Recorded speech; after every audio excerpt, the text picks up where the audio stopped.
దేవుని పిల్లలారా, ఎవరి మనస్సు మనకి చెప్పాలి అన్నా, దేవుడు పరలోకంలో ఉన్నాడు, ఆయన మనసు మనకి ఎలా తెలుస్తుందంటే, ఆయన దగ్గర నుంచి ఒక ఆయన వచ్చాడు, ఆయన మనసు చెప్పడానికి ఆయన పక్కనే ఉండే, ఆయన బాధ, ఆయన కోపం, ఆయన సంతోషం, ఆయన ఆవేశం అన్నీ కూడా కళ్ళారా పక్కనే ఉండి చూసిన ఆయన ఒక ఆయన ఉన్నాడు.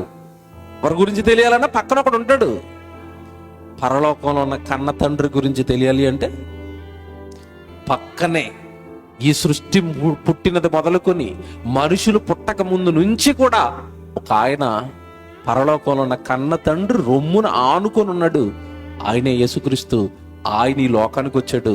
వచ్చిన తర్వాత ఒక సువార్తికుడు యేసుప్రభు గురించి చెప్తూ యోహాను సువార్తలో యేసుప్రభు గురించి ఏమని రాశారో బైబిల్లో చూడండి. యేసుప్రభు ఈ లోకానికి వచ్చింది ఎందుకని ఆయన రాస్తున్నారో యోహాను సువార్త 1వ అధ్యాయం 18వ వచనం మీరు చూడండి. ఎవడును ఎప్పుడైనాను దేవుణ్ణి చూడలేదండి. ఇప్పుడు చూడని దేవుడు మనసు మనకు తెలుస్తుందా? చూడనప్పుడు దేవుడునట యేసుప్రభు చెప్తే జాగ్రత్త వినాలి. అది ఎవడును ఎప్పుడైనాను దేవుడిని చూడలేదు. చూడని దేవుడి మనసు నీకెలా తెలుస్తుంది? మరి ఎలా? మీరు చూడలేదు కదా, నేను చూశాను. మీరు ఆయన మాటలు వినలేదు కదా, నేను విన్నాను, పక్కనే ఉన్నాను. ఆయన గురించి చెప్పడానికి 2000 సంవత్సరాల క్రితం ఈ లోకానికి వచ్చాను. ఎవరు?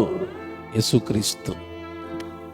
తండ్రి రొమ్మున ఉన్న అద్వితీయ కుమారుడే ఆయనను బయలుపరచెను. ఆయనను బయలుపరచడానికి, ఆయన కోపము, ఆయన ప్రేమ, ఆయన మనసంతా మీకు చెప్పడానికి నేను వచ్చాను అన్నాడు.